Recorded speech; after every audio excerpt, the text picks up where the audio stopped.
Bonjour, c'est Claire-Lise.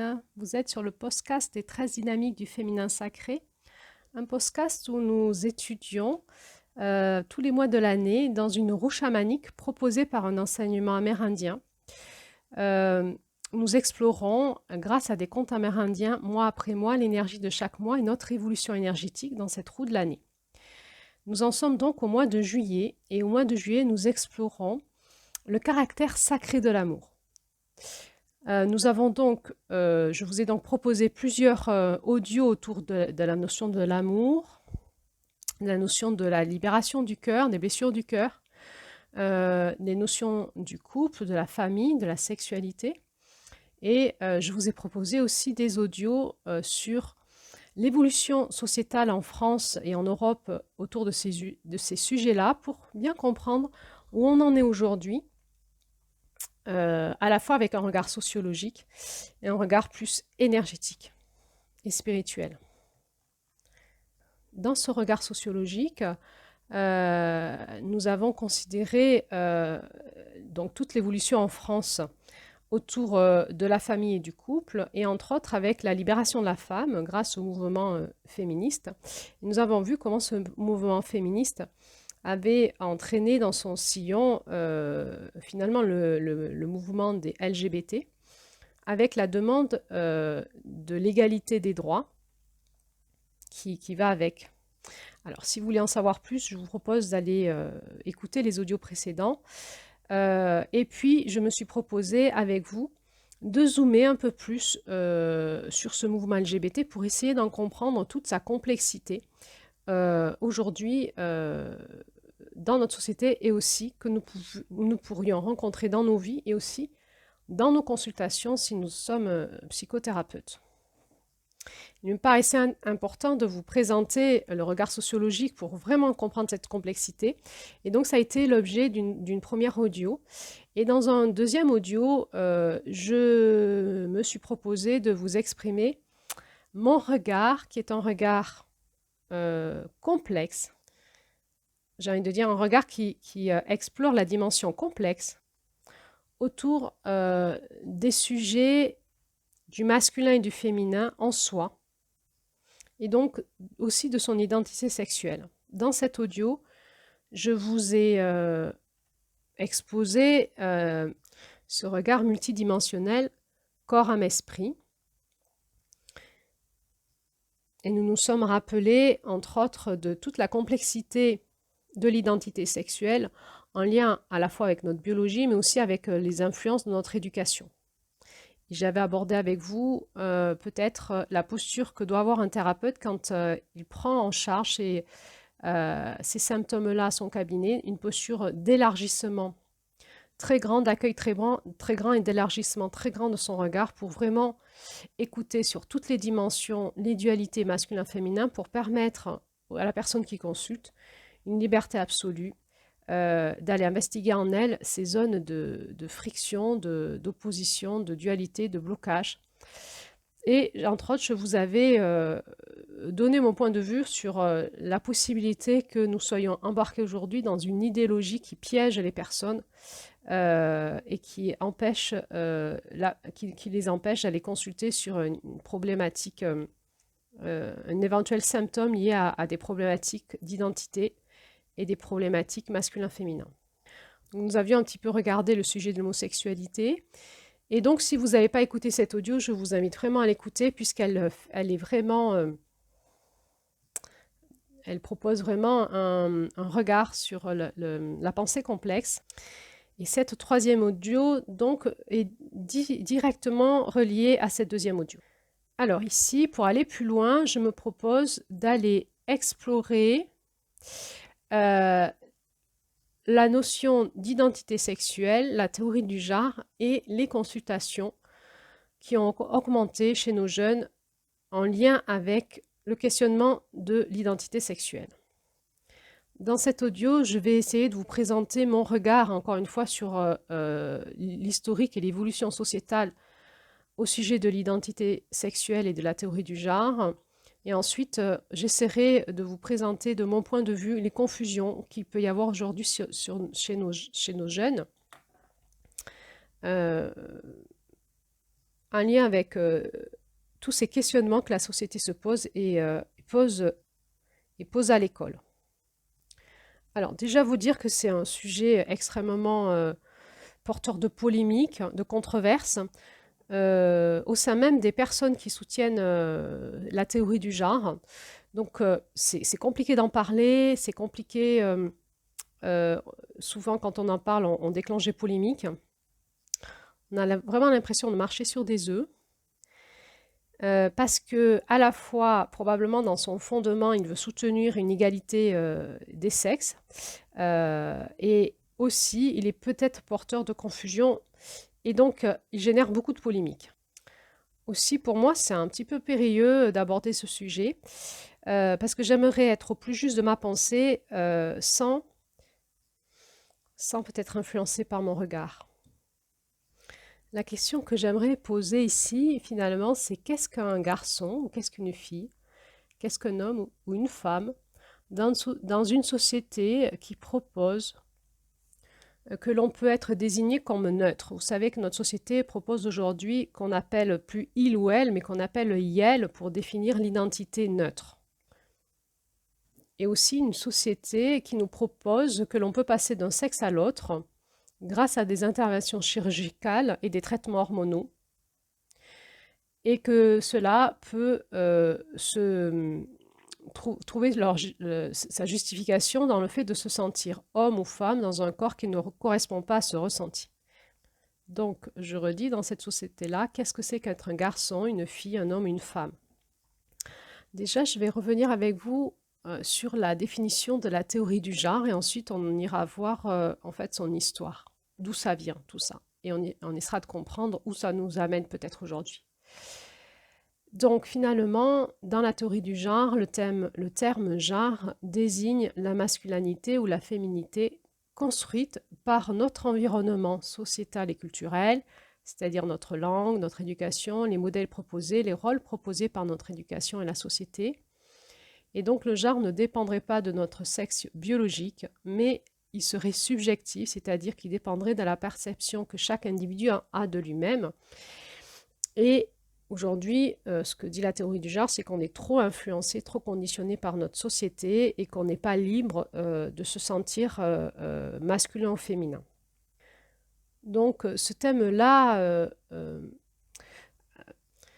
intéresse des disciplines telles que la philosophie, la sociologie, la psychologie ou encore la psychiatrie, et aussi l'éducation des enfants, dont l'éducation nationale, l'éducation à l'école. Donc il y a eu de nombreux débats autour de tout cela depuis des années, et on va essayer de comprendre un peu plus loin ici de quoi il s'agit. Donc finalement, ce que dit la théorie du genre, c'est que un enfant n'a pas le choix, il va intérioriser dès son plus jeune âge le rôle qu'il est supposé tenir dans la société comme homme ou comme femme, et ce rôle lui est imposé par son environnement. Et donc, ce que propose la théorie du genre, c'est de changer ce fonctionnement et de laisser l'enfant dans la plus grande neutralité jusqu'à qu'il soit lui-même capable d'être à un âge où il est libre de choisir lui-même son identité de genre. Donc la théorie du genre va différencier le sexe, qui désigne la réalité biologique et qui n'est pas niée, d'un garçon d'une fille, et tandis que le genre désigne la dimension sociale du sexe, c'est-à-dire le comportement social d'un homme ou d'une femme en lien avec son sexe biologique. Donc ce qu'il faut bien comprendre, c'est que notre identité liée à notre sexe, en fait, constitue une part essentielle dans notre identité. Et donc ce sujet-là n'est pas rien en termes d'importance. Donc ce que veut faire la théorie du genre, c'est de différencier 3 dimensions dans l'identité liée au sexe. Donc on différencie l'identité sexuée, qui est le fait de se reconnaître comme ayant un sexe mâle ou femelle et des comportements dits masculins ou féminins, donc notre identité sexuée. L'identité du genre, qui serait la manière dont on se considère et on se représente dans notre façon d'être et dans nos comportements dans le domaine social. Et notre identité sexuelle, qui, elle, relève de notre sexualité, de l'orientation des hommes et des femmes vers des sexualités masculines actives ou féminines passives, ou de l'orientation des objets, des choix des objets qu'on va faire dans notre sexualité. Concernant dans la sexualité, donc par exemple, un homme de sexe masculin, mais de genre féminin, avec une sexualité active dite de type masculin, hétéro ou homosexuel, ou passive dite de type féminin. Donc on voit que c'est complexe. Donc qu'est-ce que ça veut dire? Ça veut dire que je suis un homme avec un sexe féminin, mais de genre féminin, c'est-à-dire que je me sens plus être dans une identité sociétale de femme, mais j'ai une sexualité active, soit de type masculin, ou soit passive, dite de type féminin. En réalité, du coup, si on regarde cette différenciation, en fait, les configurations sont multiples et diverses et n'exigent pas que socialement on soit fixé une fois pour toutes, mais elles peuvent évoluer dans le temps ou coexister dans le temps. On comprend bien que ces trois dimensions sont étroitement intriquées. Elles interagissent l'une avec l'autre tout au long de notre existence et on ne peut pas la définir à un moment, même si on peut dire quand même que l'essentiel de l'acquis, de cet acquis identitaire sexuel est relativement fait à la fin de notre adolescence. Donc on voit que finalement la société aujourd'hui pose un questionnement complexe où peut-être en fait on n'a pas de réponse. J'ai envie de dire, elle pose des problèmes là où il n'y en a pas, chez la plupart des personnes. Et elle peut apporter des réponses là où il y en a besoin, chez des cas particuliers. Donc le problème, c'est qu'on va créer de la confusion autour de l'identité sexuelle chez des enfants qui se déploient de manière naturelle dans leur environnement et qui va faire qu'ils vont devenir ce qu'ils sont. On va voir que ça va générer une augmentation de consultation à ce sujet-là. Alors, donc je vous propose un historique, un aperçu de ce mouvement de l'identité du genre. Bon, ce qu'on sait, c'est que jusque dans les années 1950-1960, le genre et le sexe se confondaient et correspondaient à notre aspect anatomique, sexuel.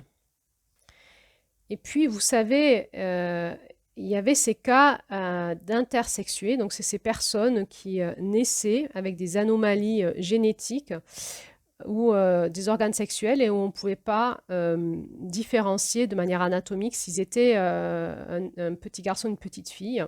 Et à l'époque, dans les années 50, on n'avait pas les capacités scientifiques d'aller explorer le karyotype. Donc, ce sujet-là a été remis entre les mains des médecins, des experts et des psychiatres pour essayer de comprendre l'identité vers laquelle s'orientait l'enfant pour pouvoir lui construire un sexe qui lui corresponde, avec de la chirurgie de réparation.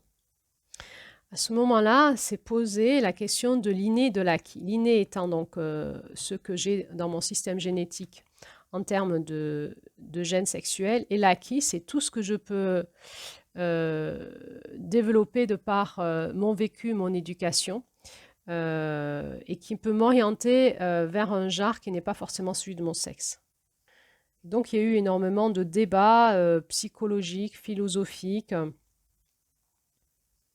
avec aussi les neurosciences, qui à l'époque n'étaient pas très développées, mais qui se sont développées ces dernières années sur ce sujet-là.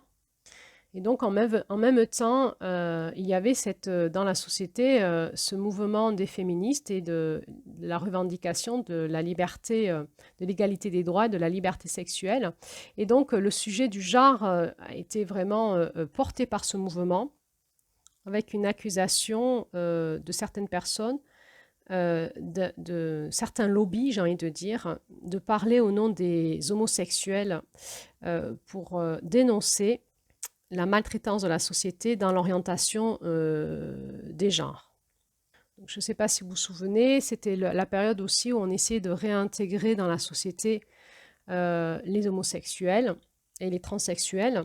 Et donc, il y a eu tout un mouvement philosophique et psychanalytique qui a essayé de prouver qu'effectivement, le sujet, donc le sujet pensant, hein, le sujet dans la psychanalyse, le sujet, donc au niveau du genre est originellement neutre et devait faire le sacrifice et renoncer à une part de lui-même par ses conditionnements sociétals.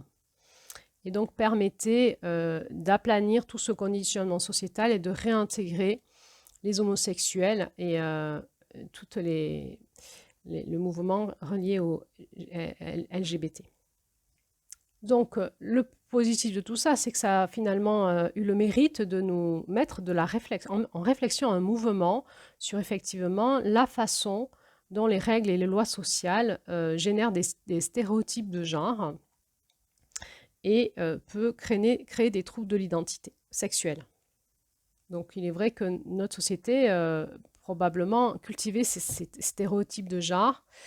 Et donc vous savez, on les retrouvait dans les classiques garçon bleu, fille rose, garçon petite voiture, fille petite poupée, dans la façon dont on vêtissait nos enfants, les professions des hommes et celles des femmes, les tâches au quotidien, les loisirs. Et donc, dans les années 1960, avec la libération sexuelle, mais aussi grâce aux progrès liés à la médecine, dans le domaine de la procréation médicalement assistée, la maîtrise de la conception a généré finalement la dissociation du désir sexuel et de la procréation. Et donc, à partir de ce moment-là, les possibilités de conception n'ont plus été finalement exclusivement l'apanage d'un rapport hétérosexuel, mais la société s'est construite en édictant des règles et des lois pour protéger la liberté sexuelle et finalement protéger les homosexuels et les personnes du transgenre. Bon, tout cela, on l'avait déjà vu dans les autres audios. C'est un rappel là parce que c'est important de rappeler la dimension complexe dans laquelle on est. Et donc, finalement, ces interrogations d'ordre médical ont été rapidement rejointes par des questionnements philosophiques et psychologiques. Et ça s'est développé en France et puis aux États-Unis. Et finalement, cette théorie philosophique du genre a été conceptualisée par une philosophe américaine, Judith Butler, au cours des années 80. Et de là est issue en fait deux mouvances. Celle du courant féministe qui a voulu protéger l'égalité des sexes et la libération sexuelle, et le droit finalement aux homosexuels et aux transgenres, droit juridique. Et la deuxième mouvance a été l'émergence de lobbies qui se sont emparés du sujet, déclarant s'exprimer au nom des personnes homosexuelles, et qui ont dit et considéré que l'hétérosexualité n'a plus aucune raison d'être la norme et qu'il n'y a plus de différence irréductible homme-femme par nature. Donc il y a eu toute une évolution sociétale là-dedans, et puis ensuite il y a eu ce débat qui s'est emparé de la société autour de l'éducation à la société à l'école et entre autres l'infiltration de la théorie du genre à l'école. Alors là, je vais rappeler en fait les obligations juridiques de l'éducation à la sexualité à l'école depuis 2001. Donc c'est l'article L312-16 qui nous explique qu'une information et une éducation à la sexualité sont dispensées dans les écoles, les collèges et les lycées à raison d'au moins 3 séances annuelles visant à l'apprentissage du respect dû au corps humain et à sensibiliser aux violences sexistes et sexuelles ainsi qu'aux mutilations sexuelles féminines. Donc ça, c'est la base du programme. Et donc l'objectif de ces enseignements sont du coup l'éducation autour des problèmes liés à la sexualité, la prévention des risques et la promotion de l'égalité homme-femme. On y aborde aussi les problématiques comme les grossesses précoces, la contraception, les infections sexuellement transmissibles, mais aussi tous les risques liés à Internet. Donc, l'éducation sexuelle à la sexualité est très important. Le problème n'étant pas tant le programme, même si la théorie du genre s'est infiltrée dans les manuels scolaires, et ce qui a fait débat dans le débat public, je crois dans les années 2011, ça a démarré et il y a eu toute une polémique lancée aussi par le pape dans les années, je crois, 2016, autour d'un possible endoctrinement des enfants sur la théorie du genre et toutes les problématiques que ça allait générer chez eux. Donc il y a eu beaucoup de gros débats là-dessus et finalement l'éducation nationale s'est positionnée et dit que cette théorie du genre n'est pas reconnue par l'éducation nationale. A priori, aucun texte officiel, ni aucune circulaire n'y fait référence. Simplement, il y a quand même certains livres scolaires qui orientent le débat là-dessus. Alors, la problématique de fond, finalement, c'est pas tant la forme, mais c'est le fond. En fait, c'est la forme aussi. Ce qu'on s'aperçoit, c'est que l'éducation sexuelle n'est pas cadrée et en fait, ces séances d'éducation sont réparties de façon variable au cours de l'école primaire en fonction des moyens disponibles et sont gérées par les professeurs eux-mêmes et donc pas par des spécialistes. Et au collège et au lycée, il y a 3 séances annuelles qui sont prévues et organisées par un panel de volontaires, pouvant être des professeurs, des infirmiers ou encore des conseillers principaux d'éducation. Finalement, peut-être que le problème, il vient de là parce que ces volontaires vont finalement, possiblement, non pas suivre un programme scolaire, j'ai envie de dire, mais poser leur propre avis sur la question et on s'est aperçu que les enfants étaient de plus en plus troublés profondément finalement par une théorie du genre dont ils parlent à l'école. Avec des enfants à qui on dit de plus en plus tôt qu'ils ne sont ni mâles ni femelles et que c'est eux qui plus tard choisiront leur identité sexuelle. Et cela crée beaucoup de troubles. Et ensuite, donc, il y a eu un autre mouvement qui est arrivé, c'est le mouvement du transgenre, où on a expliqué aux enfants qu'ils allaient choisir leur identité sexuelle et donc leur genre, mais en plus, si jamais ils voulaient changer d'identité biologique, c'était possible et on pouvait, donc par une chirurgie et par un changement hormonal, non seulement répondre à leurs problématiques d'identité sexuelle, mais leur changer de sexe. Avec des discours qui se sont plus ou moins normalisés comme étant quelque chose de possible dans la société et que l'enfant, il n'aurait qu'à, à ce moment-là, choisir s'il voulait être du genre masculin ou féminin et aussi s'il voulait changer de sexe biologiquement.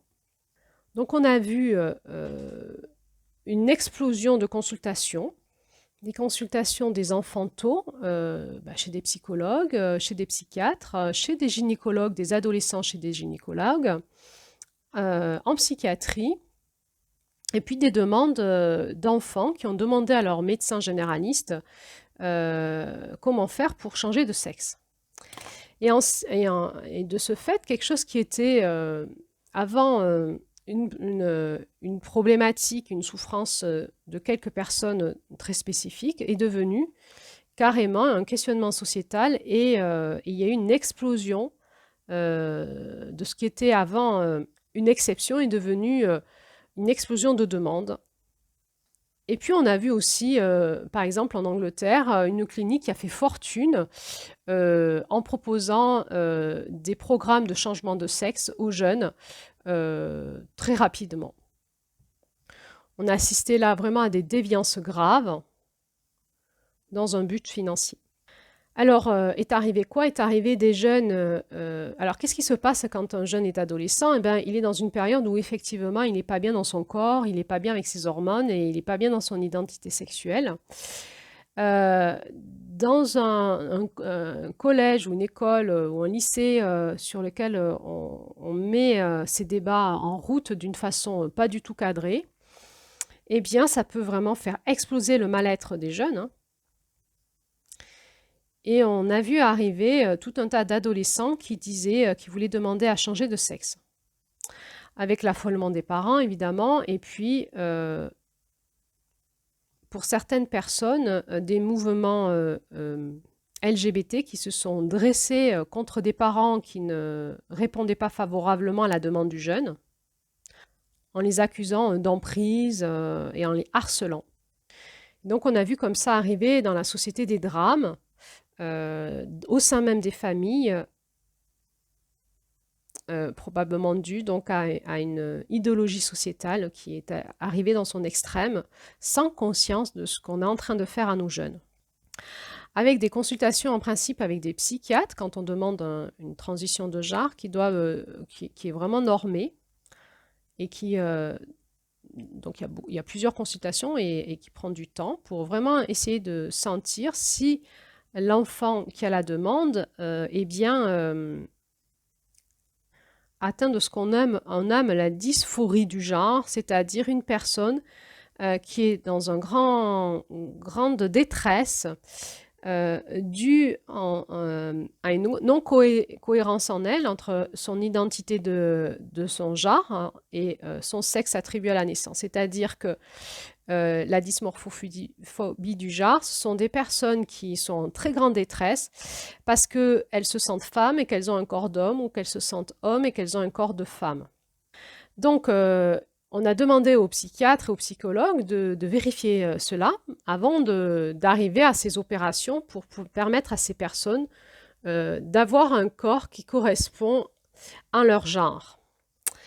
Et sous la demande croissante, on a vu des déviances dans les consultations où les parents, et puis on a aussi le témoignage de personnes qui regrettent d'avoir fait leur transition et qui témoignent aujourd'hui de comment ça s'est passé, où il y a eu des consultations qui ont été rapides. Il suffisait que l'enfant... Alors, qu'est-ce qui se passe? C'est que les enfants, pendant la période de l'adolescence, se sentent mal, vont sur Internet, trouvent la théorie du genre et la possibilité du transgenre, plus ça accentué par ce qui se passe, les débats qui se passent au lycée, à un moment demande le droit de consulter et de changer de sexe, de genre. Et donc, certaines personnes témoignent qu'il suffisait de dire au psychiatre qui se sentait un homme dans le corps d'une femme ou une femme dans le corps d'un homme pour orienter rapidement la consultation vers une validation de la transition. Et dans tout cela, en sous-jacent, eh bien, on voit tout un business qui s'est créé et toute une manipulation avec des personnes en détresse derrière qui ont fait leur transition et qui ne peuvent plus revenir en arrière, des familles brisées, des vies brisées, des jeunes qui consultent complètement en confusion et avec une montée d'angoisse liée à l'identité de leur genre. Et en fait, la société est en train de générer un problème qui n'existait pas avant. Tout ça sous le couvert, au contraire, d'enlever un problème qui était un conditionnement sociétal. Avec, encore une fois, aujourd'hui, cette pensée idéologique où on n'a plus le droit de se positionner sur ce problème-là sans être traité de transphobique. Donc, le débat social, le débat public est très difficile. Il est très difficile pour les professionnels de la santé de se prononcer. Alors, il y a des gynécologues qui le font aujourd'hui, il y a des psychiatres, des pédopsychiatres, des psychologues, des thérapeutes. Certains médecins vraiment expliquent en fait comment ça se passe au niveau des neurosciences, essayent de donner la connaissance. Et je crois qu'il y a tout un mouvement qui essaye de clarifier la confusion générale, mais la confusion, elle est grave parce qu'elle touche nos enfants, nos adolescents, et finalement, le passage à l'acte va très vite avec une forme de pression de certains lobbies qui posent question. Alors, à ce niveau-là de l'audio, moi, j'aimerais me proposer de vous montrer comment l'acquisition de l'identité sexuée est complexe. C'est la résultante d'un processus évolutif complexe qu'on ne peut pas banaliser comme ça dans une idéologie, qui intègre en fait 3 dimensions. Notre dimension anatomo-biologique, donc anatomique et biologique, notre dimension sociale et notre dimension psychique, qui sont toutes les 3 très intriquées. Je ne reviens pas là sur la complexité dont j'ai parlé dans la deuxième audio des dimensions énergétiques du corps, de l'âme et de l'esprit. Donc je vous propose de réécouter cet audio. Là, je vais juste plus loin sur comment on acquiert l'identité sexuelle finalement au niveau psychologique. Donc, je vais vous proposer maintenant une dimension plutôt psychologique. Donc, la dimension anatomique, on l'a vu au niveau de la neuroscience. Si on regarde au niveau psychologique, c'est vrai que le fait d'avoir des gènes XX ou XY peut nous faire penser que notre anatomie est une part de notre destin. On est homme ou femme. Et c'est comme ça, au niveau biologique. Et c'est vrai.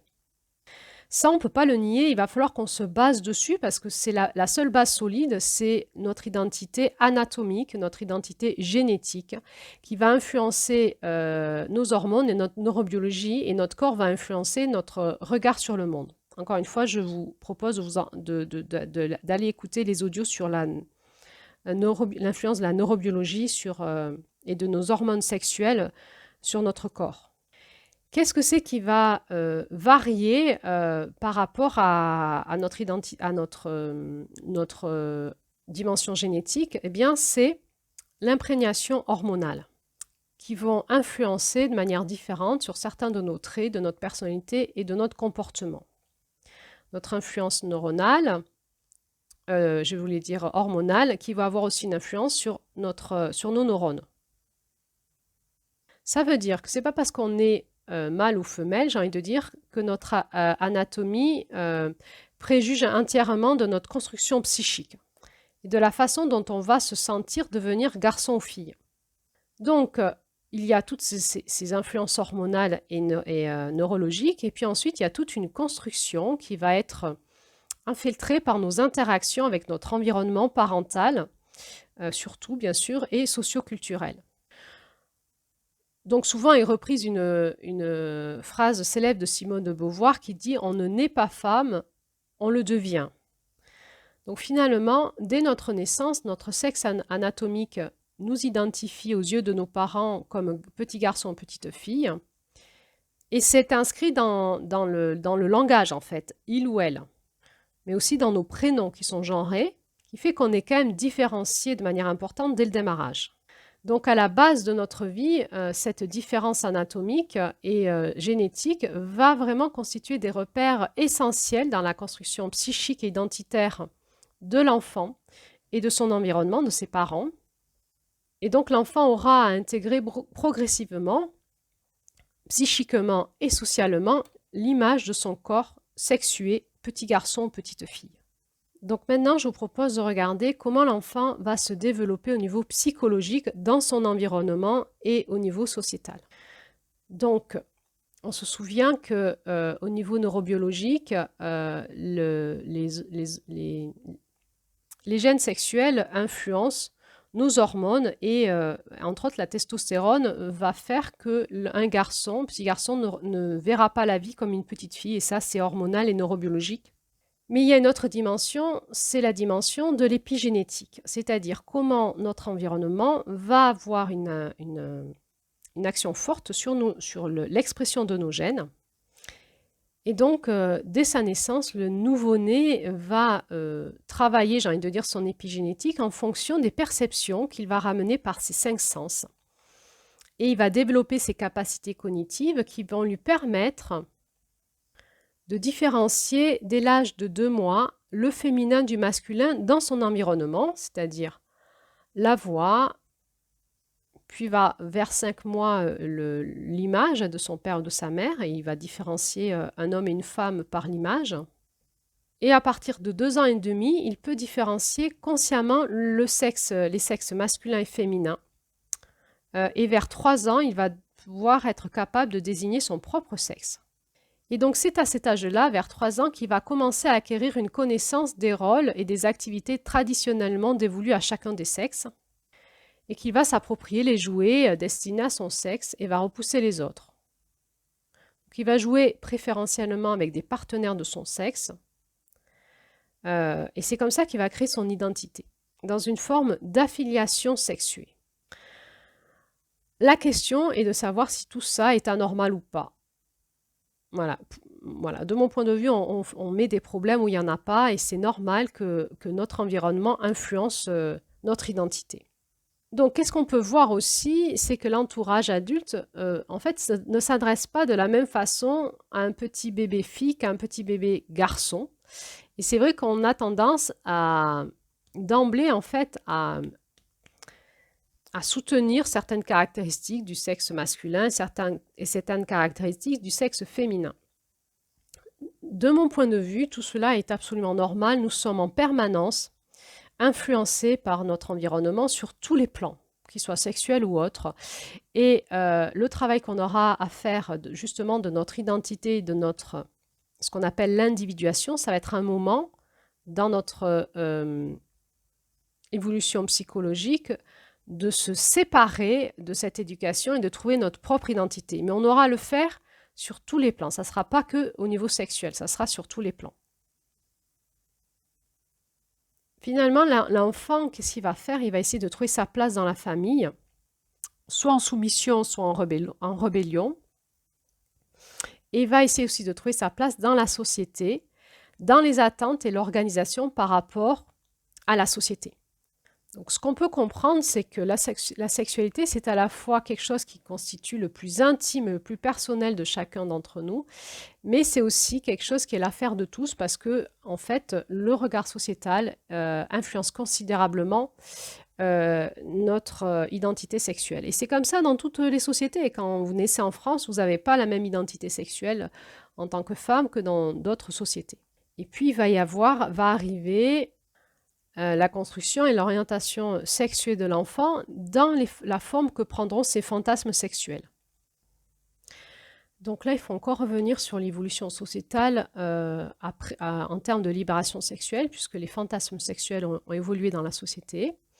Les fantasmes sexuels sont vraiment, j'ai envie de dire, alimentés par la société, par les films, par les images, les pubs, les livres, les mythes, les histoires racontées aux enfants.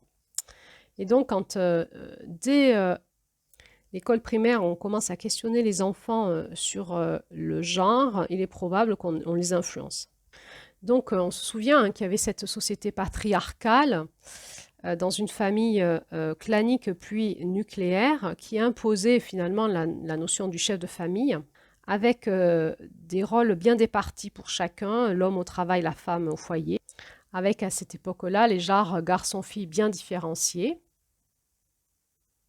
Et dans une société qui considérait que toute autre forme de sexualité que l'hétérosexuel était considérée au mieux comme pathologique ou perverse et parfois au pire comme criminelle, proscrite et même mortellement punie. Donc pas en France mais dans notre société en fait, et on a vécu ça aussi pendant la Deuxième Guerre mondiale, donc en France. Donc la libération sexuelle après les années 1960 a proposé d'assumer une sexualité différente et avec l'émergence de la théorie du genre veut proposer une libération sexuée au nom des ressentis internes qui auraient force d'une vérité ancrée dans une nature profonde. Je me suis toujours sentie fille dans un corps de garçon ou inversement. Et donc ça, c'est une vérité ancrée dans une nature profonde liée à un ressenti. Et de ce fait-là, qui réclame les droits et les devoirs à la différence pour être comme tout le monde. Donc cette société-là, en fait, proposerait à l'individu l'accès encore à une liberté de choix supplémentaire, celui de son genre, puis celui de son anatomie sexuelle, biologique. Et là, on peut arriver dans un symptôme sociétal à faire un amalgame entre une vraie problématique de genre contre juste un conflit psychique identitaire qui est inhérent à l'évolution de l'identité sexuelle chez chaque personne. Voilà, et pour conclure, je vais vous proposer un regard sur la dimension psychosexuelle. Essayez de vous embarquer avec moi dans comment cette évolution se passe au niveau de la relation entre la psyché et le sexe. Donc déjà, vous dire que l'enfant, dès qu'il est dans le ventre de sa maman, est investi comme appartenant au genre humain, à la communauté humaine, avant même qu'il est identifié comme une fille ou un garçon. On appelle ça l'identification primaire, qui va permettre à l'enfant lui-même ensuite de s'identifier comme un être humain. Ensuite, avec l'échographie, on va regarder si c'est un garçon ou une fille et il va être infiltré dans la psyché des parents son genre sexuel. Et ensuite, dès la naissance, donc, la représentation sexuée que lui ont faite ses parents, plus son environnement social, par exemple la crèche, la nourrice, tout ça va influencer ses premières représentations fantasmatiques. Et petit à petit, progressivement, les premières représentations qu'il va avoir de lui-même dans les interactions sexuées. Et ensuite, il va vivre des expériences sensorielles et psychiques qui vont l'amener dans une forme de satisfaction de lui-même. Donc là, je vous parle du processus de jouissance et de plaisir physique et fantasmatique qu'il va éprouver pour s'investir dans une identité et dans un aspect de lui, par aussi identification à son père ou à sa mère.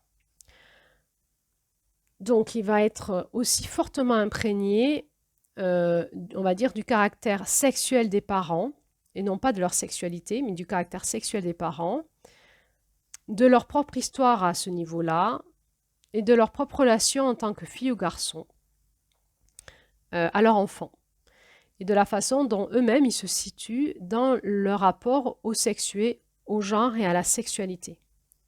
Alors après, on peut regarder le regard de la psychanalyse et des différents stades freudiens, donc je les rappelle, oral, anal et phallique, qui, suivant la psychanalyse vont apporter leur contribution aussi à la construction sexuée. Donc l'investissement de soi comme un petit garçon, une petite fille, va aussi être la conséquence des plaisirs que l'enfant va éprouver au niveau de chacune de ces zones érogènes, sexuellement différenciées ou non d'ailleurs, donc comme la bouche, l'anus, le clitoris, le pénis, et la façon dont l'enfant va investir corporellement, notamment dans toutes les, on va dire, les actes de l'auto-érotisme, mais aussi fantasmatiquement, donc dans la façon dont il s'imagine les choses. Tout ça, petit à petit, va créer son identité psychologique sexuelle. Et puis, il va avancer dans l'âge et puis il va vivre ce choc à un moment de la perception visuelle de la différence des sexes. Donc, l'enfant va comprendre qu'il a un sexe, le petit garçon va comprendre qu'il a un sexe extérieur là où sa maman n'en a pas. Et la petite fille va comprendre qu'elle n'a pas de sexe extérieur comme son frère ou son papa. Et donc, ça va être un pas supplémentaire dans l'intégration psychique de la différence sexuée. Avec là, la psychanalyse nous parle de toutes les angoisses de castration. Et puis, il va y avoir ce fameux complexe d'Oedipe qui va constituer une période centrale pour les identifications au père ou à la mère, et donc à l'homme et à la femme, au masculin et au féminin. Et donc, pour la psychanalyse, finalement, l'issue de la problématique oedipienne résulte par l'identification de l'enfant aux parents du même sexe. Et ça va constituer un temps fort dans son identification. Et puis suite à cela, donc ça c'est aux alentours de 6 ans, il va y avoir cette période de latence où les garçons et les filles vont affirmer encore plus leur identité sexuée et leur identité de genre, donc par l'identification à leur père, ils font partie des petits garçons, des petites filles, et ils vont accentuer leur identité sexuée. Donc voilà pour l'évolution psychosexuelle jusqu'à la puberté en fait. C'est à ce moment-là qu'on va commencer à parler aux enfants à l'école du questionnement sur le genre et de leur dire qu'ils sont pas forcément mâles ou femelles, mais que ça sera à eux de choisir leur identité de genre et éventuellement plus tard, quand ils seront grands, ils pourront même changer de sexe.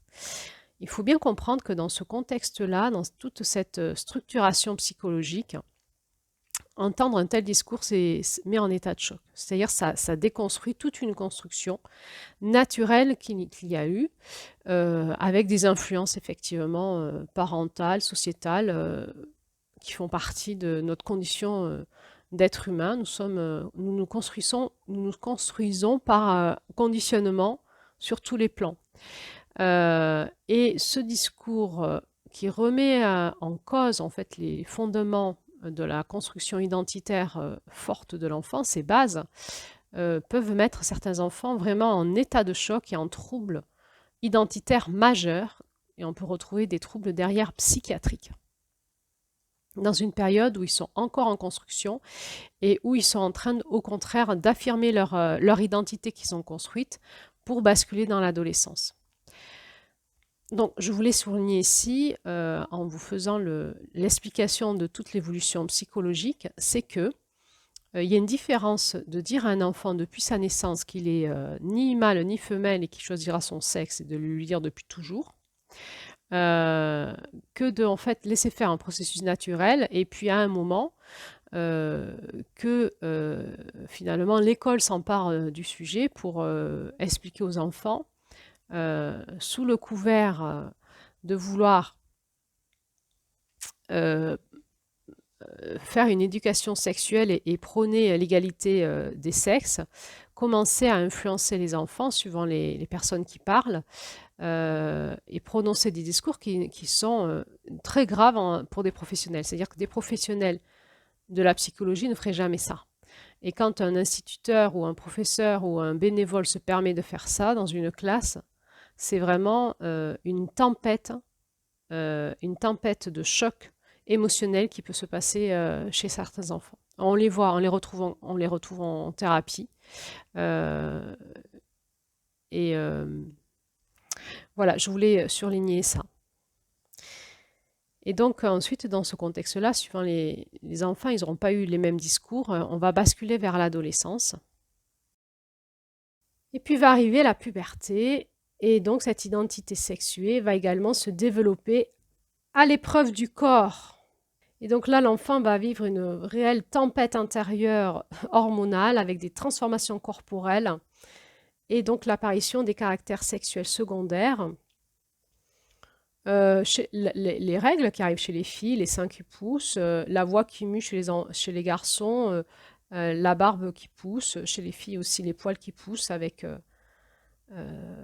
tous ces questionnements qu'on se pose autour de la question de l'épilation, entre autres. Hein.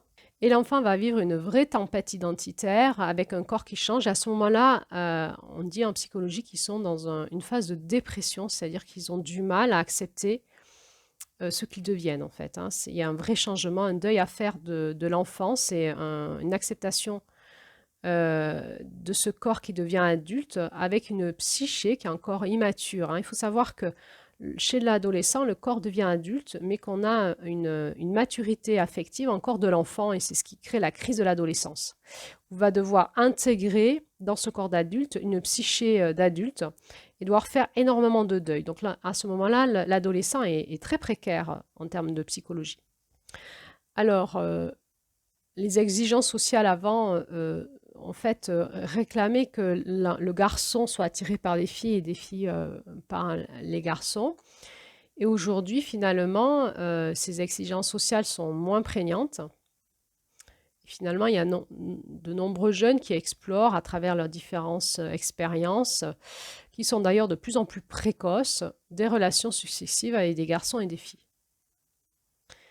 Et donc, on en arrive là souvent finalement à des positionnements où il n'est pas rare d'entendre que les jeunes nous disent c'est un être que j'aime et non pas un homme ou une femme. Ils nous disent peu importe qu'il soit homme ou femme, c'est un être que j'aime. Et finalement, encore une fois, l'influence sociétale peut, dans cette liberté, amener dans cette dernière identification sexuelle des confusions.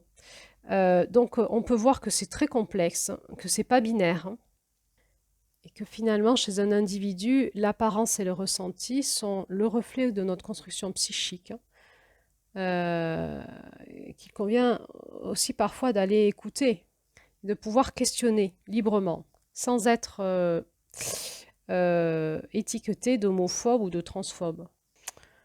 Du côté de la psychothérapie, une problématique apparemment sexuelle et sexuée peut nous renvoyer à une problématique identitaire, narcissique ou affective non résolue. Et ça, en fait, c'est pas parce que l'enfant va choisir son identité sexuelle qu'il va pas souffrir derrière. Donc c'est important qu'on puisse aller l'investiguer.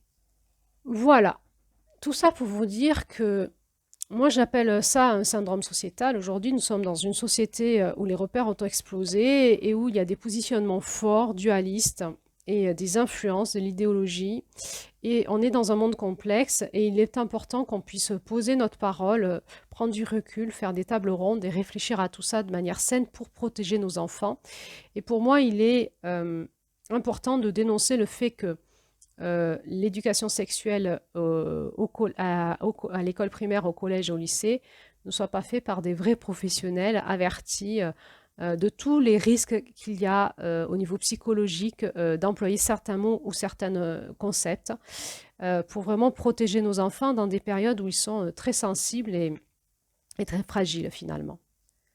La prise en charge au cabinet de ces souffrances-là, en fait, elles sont les mêmes que celles que j'ai évoquées pour l'homosexualité. Donc, je vous propose d'aller voir cet audio-là si vous ne l'avez pas encore écouté. Avec en plus quand même une vigilance accrue parce qu'une fois que la personne va décider finalement de se faire opérer et d'avoir des hormones, c'est irréversible.